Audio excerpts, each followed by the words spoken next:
Hey, what's up? This is Jay Crimson from the Crimson Cult Podcast. If you are interested in starting your own podcast like me, there's no place to go but Anchor. If you haven't heard about Anchor, it's the best and easiest way to make a podcast. You can trim, edit, add music, add background noises, whatever, all on your phone. So download the free Anchor app or go to anchor.fm to get started. Thanks for listening.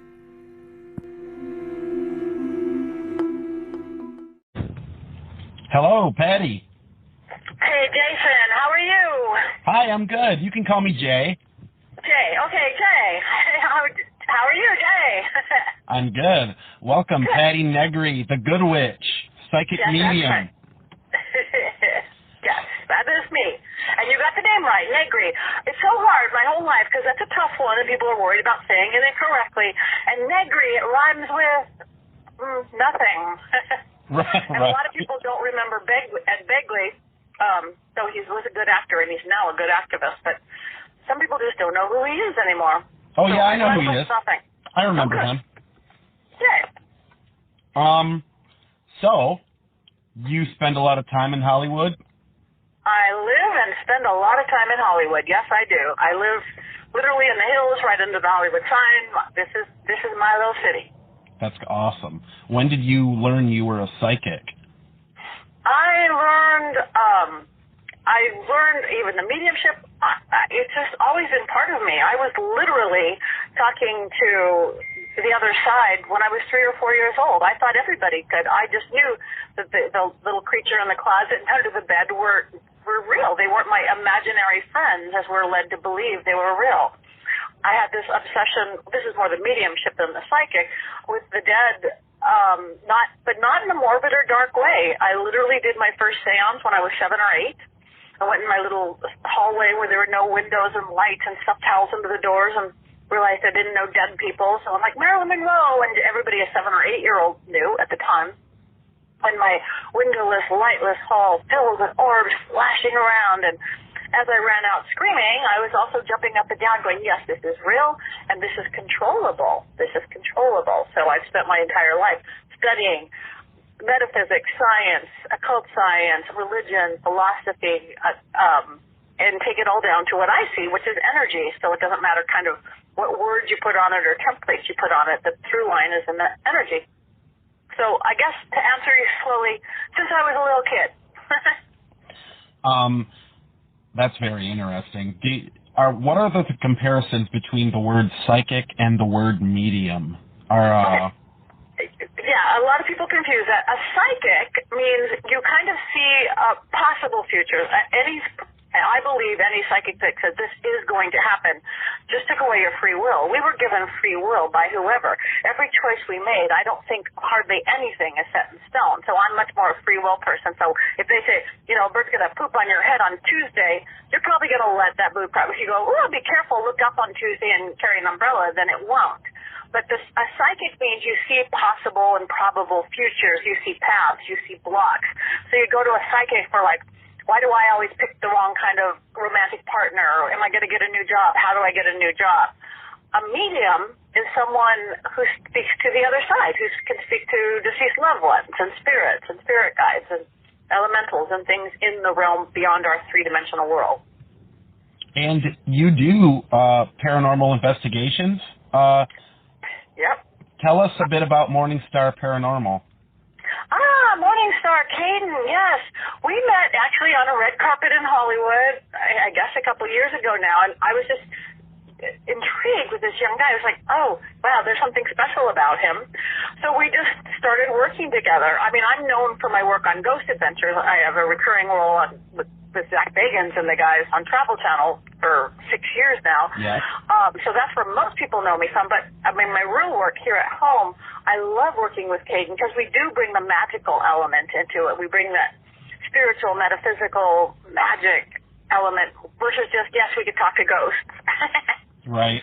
So Morningstar Paranormal, and we're getting ready to start shooting with Morningstar Paranormal. I'm also co-owner of Paraflix, which is a brand new network that's coming out, SVOD streaming video on demand, like Netflix, but we're going to be the Netflix of all paranormal, horror, spiritual, everything way left of center. That sounds great. Yeah, I'm very excited. And we launch in just over a week. I think we're like 9 or 10 days away. March 21st, we're going live. We've had the apps being created for the last few months. We're getting amazing content, and new things. Yeah, it's good to have projects. Yeah, projects. Yeah, starting a network. Like, who the thunk it?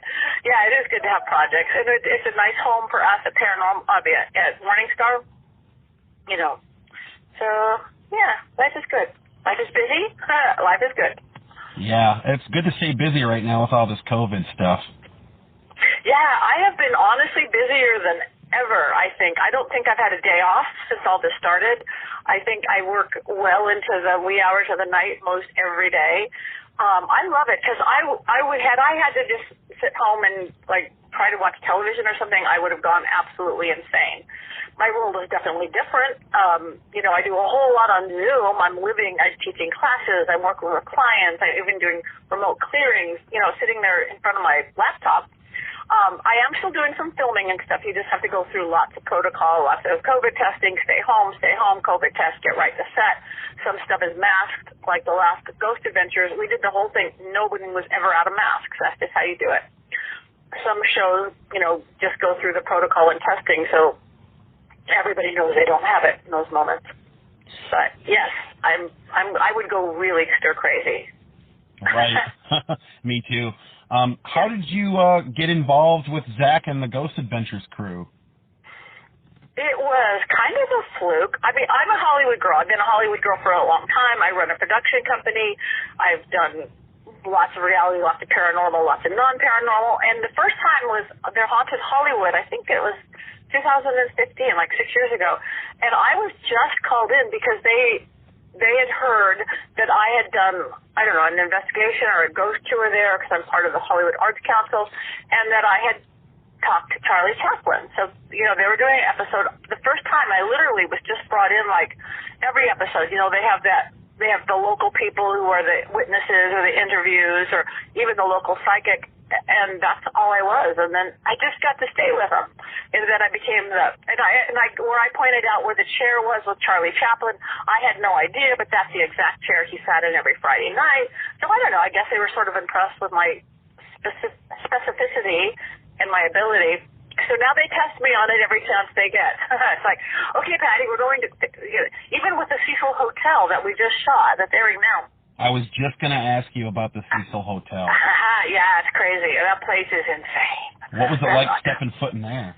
Okay, first, it starts out, I didn't know where I was going, where other people do. He does that to me on purpose. He called me 2 weeks before, and he said, I'm coming to L.A., we're going to call you. Okay, 2 hours before, it's like, hey, here's an address downtown L.A., and I'm trying to think, wow, do I have time to put on makeup? It doesn't matter, you have to wear a mask. But I got there, and I'm parking, I'm like, oh, Cecil, I'm seeing that, oh, that's the girl in the water tower, yeah. But I was walking up, it's kind of like Skid Row downtown, and a rat did not want to let me in. I would go right, the rat would go right. I would go left, the rat would go left. We're dancing in the middle of the street downtown LA. I'm like, oh, this is going to be good. I walk in and the building starts taking you over immediately. It's just pounding in on you. It is so thick. It is so dark. And I'm already going into trance state. And then up pops Zach. Hi, Patty. Okay. And they all have their cameras already strapped on them. And he goes, okay, there's 14 floors. There's 700 rooms. You tell us where to go. I'm like, okay, this is faith. You just trust what you're getting. Go in, push the elevator button. And then I proceeded to take them to rooms where I don't want to do a spoiler alert, where I'm almost jumping out a window. I didn't know I led them into a room where somebody had jumped out that window. I was just there in a trance state going, why is Zach yelling at me? He never yells at me. Why is he yelling at me to shut the window? What? and then I led him into another room where I was totally being attacked, and I had led them, and he's like, where are you being attacked? I'm like, how do you say that body part on television? Again, in my half trance state.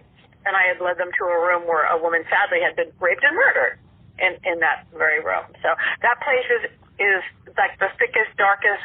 There's some dark entity, I don't think it was ever human, whether demonic or whatever, that holds the human spirits there. And it affects the crossed over spirits, the ghost spirits that are there, and living people who go there. Interesting. Yeah. Do you have a hard time having a normal day when you get spoke to by maybe spirits that have passed on? Nope, because I have an on-off switch. I think to live in this world and with this, and somebody who's worked to develop their gift so much, you have to have an on-off switch, because the people who don't go a little nuts. You know, and I don't want to be like Long Island Medium, you know, in the grocery store being attacked by spirits. Your mother wants to talk to you. It's like, no, I just want to shop for groceries. So a long time ago, maybe starting so young, I learned on-off, so I could have it off and I can go my regular day, be like everybody else. And then when you turn it on, it makes it that much stronger. Now I'm getting fancy. I'm kind of developing a dimmer switch, things like that. But you have to. People who are, whether they're mediums, whether they have the psychic gift, whether they're healers or just empaths, come up with an on-off switch, because you show so many people that are gifted that are really screwed up, you know, to fix their own health, their own sanity. You can't let it, and you don't have to. Have you had much backlash with being a psychic medium? Not really. I mean, a lot of people think I'm going to hell, I guess, but I live in liberal Los Angeles, so I'm not so weird here. I suppose maybe if I lived somewhere in the Bible Belt, maybe. And the psychic medium part isn't nearly as more controversial now as the witch part, but even that's not what bad as it used to be. What do you consider your biggest help with something, if that makes sense? My biggest help with something? Yeah. I think my ability to dance between my left reasoning, rational, logical brain and my right creative, intuitive, spiritual brain, and dance between. Otherwise, they shut each other down. Like if you have this psychic moment or intuitive moment and you try to logicalize it, you'll shut it down. But somehow I'm able to dance nicely between the two. I think that's my biggest help. What is your craziest experience? Something that maybe scared you. Okay, my craziest experience, and it's been a few years now, and it's still my craziest experience, is when somebody burst into flames at one of my seances at Marilyn Manson's house. That was pretty crazy. What? Yeah. It's shooting. It's right in my neighborhood too. It's this Hollywood Hills house. And it was built by Charlie Chaplin, the full circle Charlie Chaplin, for one of his many lovers, for an actress, Mary Astor, and it was a total party house in the 20s and 30s. And then the Rolling Stones manager bought the house, so the Rolling Stones stayed there, Mamas and Papas, Graham Parsons. And then they moved out, and then the person who invented the real-life sex doll moved in. Then he moved out. Then Marilyn Manson moved out and he was my neighbor for like 7 years. The house actually got too scary for him. Moved to the valley. But anyways, they were doing a documentary on the house. So I was doing a seance, and this one kid, I tell people, believe or don't believe, be a skeptic, but be respectful, because that's when you get into trouble. But maybe because he was being on camera or what, he was just kind of being smart aleck, and he was saying, and I felt this spirit getting really angry. So first things like, the French doors flew open, everybody's screaming. The producer side of me was like, wow, that's like special effects. I'd never fake anything, but that was kind of cool. And then it happened again, but I feel this tension building. And then he said something else really stupid, and the speakers on the floor, you know, like those old school radio speakers, came on with this white noise, everybody screaming again, and that happened again. We looked later, they weren't even plugged in. But it's building and building, and he's getting kind of an ass. And all of a sudden, we were working with the Ouija board, and we were getting some heavy stuff that had happened deep in the basement, some like sex trafficking something from the late 20s, 30s. And he said something stupid. And not him, but the cameraman facing him literally burst into flames. Like a V of fire up his back, like angel wings of fire. Everybody's screaming. 2 cameras actually caught it, which is amazing. 1 camera didn't. You hit the floor, hit the ceiling. You know, I guess you test the ability of the cameraman by the room bursting into flames. His, of course, didn't, because he's facing the other direction. He's sitting there wondering why people are screaming and pointing at him as he's bursting into flames. So, you know, cool, medium, witch Patty becomes medic Patty. I'm like, which I am. I'm an EMT. I'm like, drop it, roll. I'm calling in my guards and wardias. Shut it down. Roll around. I'm like, we are done. I don't care what we're filming. Nobody burst into flames on my watch. We're shutting it down. But the cameraman was magic. He was so inspired by bursting into flames. He's like, no, I'm okay. I'm okay. I'm like, no. Just look at his shirt burnt off him like poof, like it was a synthetic. It was cotton. It should not have went poof like a polyester or a nylon. And I see the blistering on his back. I'm like, oh, God.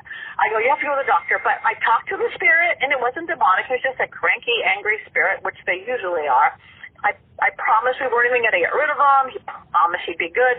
The kid who had caused all that became a choir boy. Just in another word, I guess, he became really well behaved. So we finished the seance. It was wild, other crazy stuff. A glass flew out of the cupboard. They did try to push Lawrence, the cameraman, off the cliff by the house. But the coolest thing about it, again, which was cool, is that he was so 3 weeks later, Lawrence, the cameraman, he goes, Patti, look at my back. Send me a picture. It totally looked like he had went and got a tattoo of a dragon. Open mouth, sharp teeth, winged head, into the shape of the serpent. That is the exact energy I called in to shut down the seance. I work with dragon magic. It's crossroads energy. It's powerful. And I'm like, oh, my God, you have a tramp stamp of a dragon on your back. That is the coolest thing ever. He thought so, too. He actually wrote a script with Stephen Norrington, the guy who wrote the Blade series and League of Extraordinary Gentlemen. And they wrote this. It's a horror script, and it's funny. It's about this TV psychic medium who does, like, basically. He does every reality show, and then, a portal opens, and it becomes a horror film.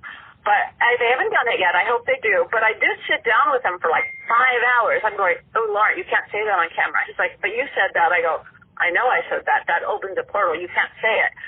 You don't want to become one of those cursed horror films, do you? Which so often happens because spirits, energy, ghosts, whatever, don't know the difference of a TV show or a movie or real life. That's what happens when some of these horror films who don't have a really good expert knowing what to do or not do really do get bad things attached to them. Right. What's the worst thing you've been a part of? Maybe exhausting, violent, disturbing, intense? I think the worst thing was the Black Dahlia, not just filming at the house. I've done 2 seances at the where the Black Dahlia murder was, which is also a famous house. That guy, George Hodel, is a horrible, horrible spirit, man. I did a seance there on Ghost Adventures and Investigation and some other show before that. But I was getting ready to do something at my own house, which is well protected and warded, and I slipped for a second. I was working with a Ouija board with my producer, and I didn't set up my wards and protections, and we were going to do a thing with Associated Press thing on that board, and I didn't set it up, and damn, George Hodel ghost came in, slammed me up against my dining room chair. I heard this crack, crack, crack as I'm sliding down to the floor. And my producer's like going, are you okay? Patti, are you okay? And I'm like, nope. And I always say I'm okay. I could have my arm cut off. I'm like, I'm fine. No, flesh wound, it's good. And I'm sliding down. I'm like, I thought he had broke my ribs. But he actually ripped all the cartilage off of my floating ribs. I had to go to urgent care in my own house. Wow. He's a bad one. Wow. Right. So, all my bad. I take full responsibility because I broke my own rules, which I would never do with people there or with whatever, but it was just my bad. My bad. So, do spirits go inside of you often and control you to speak and stuff like that? Yeah, I allow channeling. Usually, in my day-to-day work, it's sweet and beautiful. If people aren't comfortable with it, like say if I'm doing a seance, whether it's, a dozen people around my dining room table, or these days, it's Zoom all around the world. I have 25 people on a Zoom screen. Or even if I'm doing a mediumship gallery and it's 600 people in a big stage at a college or something, I'll only allow good spirits in. So, okay, Grandma, oh wow, Grandma smiled like that. I'll take on the mannerisms of somebody. I allow them to take over most of my body, but I still keep an awareness there, so I know when now it's time to leave. They don't get to 100% take over. And it's beautiful. It's all good spirits. Somebody's like, oh my God, you just became my mother, like good or bad. But on shows like Ghost Adventures, they don't care to talk to good spirit for good ghost. That doesn't make good TV. So I do, because I've trained long enough and I'm so versed in psychic protection, I will allow bad spirits to come in to me as well. But again, with a certain amount of control. Right. Yeah, it's a trip. Somebody takes over your body. Yeah. What would you how would you describe your setup? Like how you go about doing rituals or seances? I work elementally. I work in my practice. I'm an elemental, very much like Native Americans or the pagan that I am. Peruvian shamanism. I work with nature's elements: air, fire, water, earth. Your earth, you're that grounding. The fire is bringing in the passion, the movement. The water is the flow, the emotion. The air is that clarity, that thought focus. So that is literally the words I call in, and all the elements within that to set up my protections and stuff. It's good because people get the strength of a tree with roots deep into the earth and branches that can reach and touch the sky, and they understand the flow of water, and it's not going to conflict with anybody's religion or belief system. Right. Because if I started working with deities and gods or angels, then I'm going to always offend somebody, but few people are offended just by the powers of nature, this earth that's our home anyway. Yeah. Have you dealt much with demons and negative spirits? Not as much as I could have for as much as I do, because I choose not to. I live in a world, even in my craft, I always use the word good witch. I work in the light. I don't think you ever have to go to the dark side to even get what you want and create things, because there's total abundance in the light. So, people who go there with dark magic and dark work, you have to live in that world. So I don't. I really don't. It certainly can happen again, because when I work in the world, there is darkness and you go there, but it's not a part of my day-to-day life, no. That's good. Yeah, it is. Because the people that go there aren't as happy as I am. They get cranky, they get paranoid, they get jaded. It's like, nah. So you do cleansing too? I do. You can tell us a bit about your cleansing, how you go about that. Okay. Again, I work very elementally because people, it's so funny. Energy is just as important. Everybody cleans your house, you dust your house, you mop your house, you paint your house, you decorate your house. The energy in your house is just as important, because nothing's solid. We know that. 7th grade science, knock on your head, knock on wood. That's moving atoms. The energy realm is just as real. So whether you have ghosts or not, yeah, there's a lot of spirit activity. People got poltergeists, people got ghosts. But sometimes it's just, there's been too much lack of creativity. There's been anger. There's been arguing. There's been illness. That's an energy. We create spirits too. It doesn't have to be a ghost. So it's just as important to clear your house. So I work, again, elementally. I always work counterclockwise to clear, because whenever you're getting rid of, so long as you're above the equator, just know going counterclockwise will release and let go. Even if you're stirring your coffee and you want to get rid of anxiety, go counterclockwise. So that's how I'll go through, whether I'll use herbs and oils and sounds and chants, and then it'll feel clear. And then we go back clockwise, because that's how you add if you're above the equator. And I'll put in, okay, what do you want here? Who's allowed in your front door? Only people invited in, people with respect for you in your house. What colors do you want? What feeling do you want to sense? What comes in that window? Fresh air, inspiration, this and that. No burglars. So you set up room by room. What do you want in your bedroom? Great sleep, wonderful intimacy, neat bathroom, room by room. And then it feels like a whole new place. And then when you fill it back up with the good stuff that you want, abundance from their home office, good phones, then there's no room for the bad stuff. So many people do cleansing wrong, especially with sage. Sage has been so popular the last however many decades, and it's way overused. And sage is harsh. It gets rid of the bad stuff, but it gets rid of the good stuff too. So many people I hear, I sage and it felt really good. Oh, but it's icky again, because it's so clearing. It gets rid of the love and everything. It almost creates a vacuum.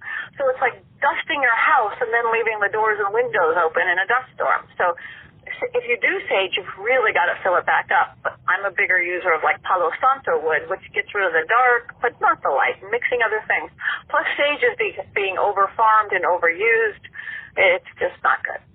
So a long answer, yes, I do clearing. So what regular houses, whether literally the biggest mansions in the world and in California and castles and wherever, to little cardboard houses, to lots of businesses, lots of offices, from clothing manufacturers to makeup manufacturers to law offices, which did a lot.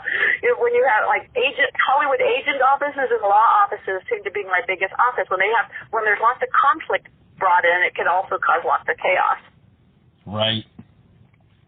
Were you on MasterChef? Yeah. How was that? That was hysterical. And that was one of my proving we could do anything, because I really can't boil water. It started the season before. To get there, I was diagnosed with like this illness. I was supposed to be dead by a certain time. I'm like, no, I'm not buying any of that. I didn't allow this. So I beat like 100,000 people to get on Wipeout, the world's biggest obstacle course. And I did it, and it was like insane and painful and cold and hard and the most empowering thing I ever did. So then I went, okay, I challenged that. What's my next challenge? And I go, I can't cook. I was kicked out of home ec in high school. But my husband won't let me in the kitchen. I'm going to cook for Gordon Ramsay. So I went through the same thing at the audition. I made new pumpkin soup, and then for months of auditioning, I'm like, they're going to figure it out any minute. But I used my magic. So next thing I know, I've, again, beat another 80,000 people, and I'm cooking for Gordon Ramsay, Joe Bastianich, Graham. It's a trip, because those competition shows really are run by the government. When there's prizes, the second you arrive, they put you in a hotel, they give you roommates you don't know, they take away your cell phone, they take away your tablet.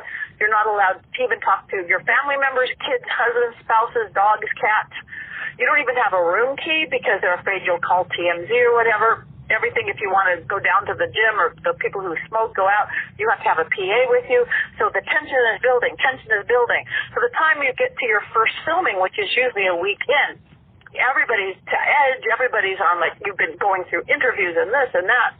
Being on MasterChef is just as scary as being on Wipeout, because again, I was walking up to that MasterChef kitchen, and with my little I'm like, oh my God, what am I doing? I was so scared. But, and Gordon Ramsay is afraid of ghosts. Is he? Yeah, he is. Because the MasterChef kitchen looks beautiful, and it's shiny new kitchen. It's really in this old warehouse thing with a history. And he's like, are there ghosts here? I'm like, yeah, there are.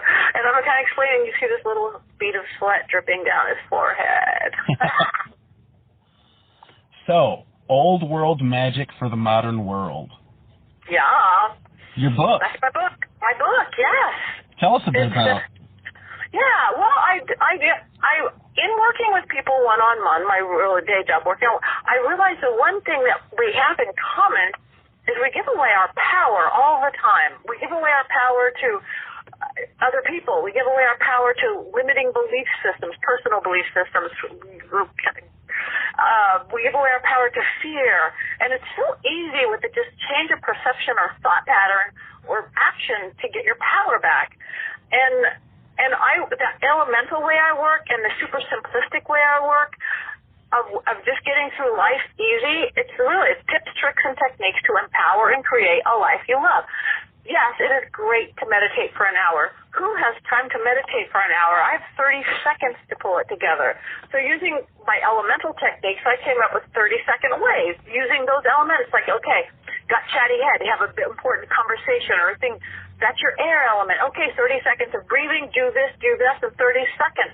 You've cleared the head, the chatter stops, the fog lifts. Maybe you're too emotional, you got in a fight. That's your water element. There's a way that go run your hands underwater for 30 seconds. Say this chant, do this, and guess what? The excess of that anger, angst, fear, whatever that is, it clears out. You're not stuffing it down. It really releases. So I just see stuff like this in the energy that I see, how to ground, how to build that energy. You need some of that fire energy. You need some passion. You need some creativity, whether it's for a spiritual purpose or a hot date, or maybe you're just too tired. You got all the earth in the world, and you need that fire in your belly. And you can't dance around a bonfire, which is my first choice. Work with hacker work, Egyptian magic, sounds can give that to you. The sound Z can build all the fire that you need. 30 seconds of doing that, calling in that element, whether it's Pele volcano coming up. It's the Holy Spirit in Christianity. It's the breath of a dragon. 30 seconds of going, you got that tingling in the base of your spine. Starts to rise up your spinal cord, and you will have the fire, passion, creativity, energy, whatever it is you need to do whatever it is you need to do. Right. And that's what my book's about.